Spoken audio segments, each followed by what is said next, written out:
Well, I think one of the 3 years we spent in Taiwan maybe changed us Yeah. the most in terms of adjusting to a wholly different culture where you can't even look at a street sign and figure out what it says because it's in characters. So you just don't have a clue what's going on, and just getting through that and really having a great time. We had a wonderful time there.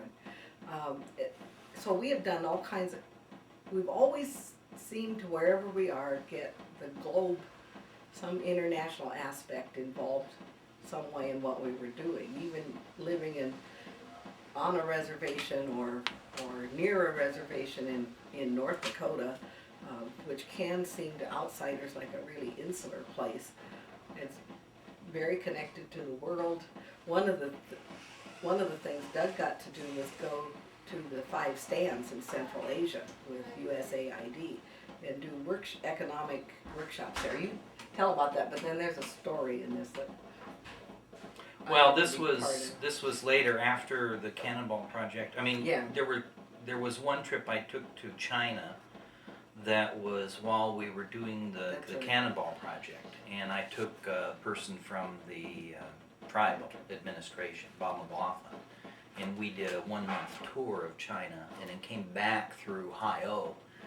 About 2 years. I think this was like in '81. Yeah, 2 years after. 2 years after we left. Yeah. No, it was 2 years after we had arrived. Actually, it was we came to Haiou. I mean, we came to Cannonball from Haiou in 1979. Right. And then 2 years later, we did this trip to China, and it was after the Human Development Training School that you did in Cannonball. And so but that trip was really an amazing trip, and came back through Haiou to see what had happened 2 years after we had left, and tremendous kind of redevelopment of the community, and I mean it was really an amazing transformation of what was in Haiou from when we were there. And so that, I think Pat's right, that whole experience was transformed our picture of who we were in the world and what was normal. Because after 3 years in Taiwan, that seemed normal.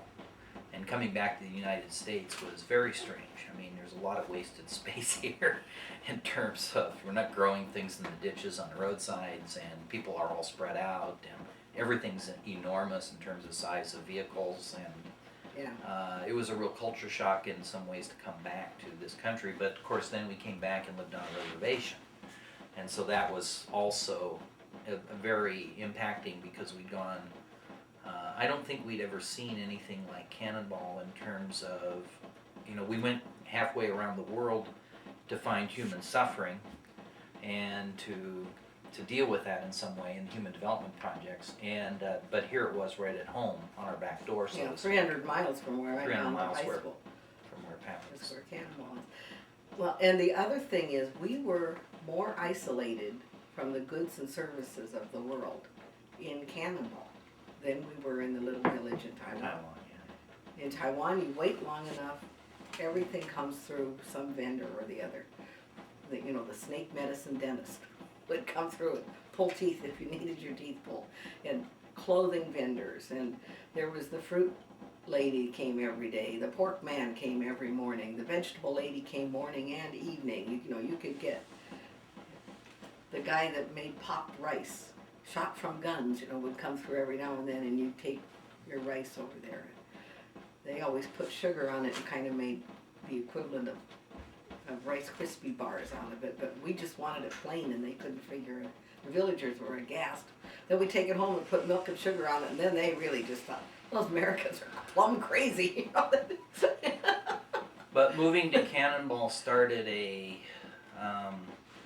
that was in '79, and we were there till 2000 in Bismarck. 2001. 2001. We lived 8 years on the 8 years on the reservation, and then I took a job with the University of Mary up in Bismarck. And so in '86 we moved we were living on the reservation in the small town called Solon, which is right next to Cannonball. And So we were there for a number of years. So that was 22 years? 22 years. 22 years in North Dakota. Which was about as rooted and about, I mean, that's about the longest we ever lived sort of in one location. Yeah. Was in North Dakota.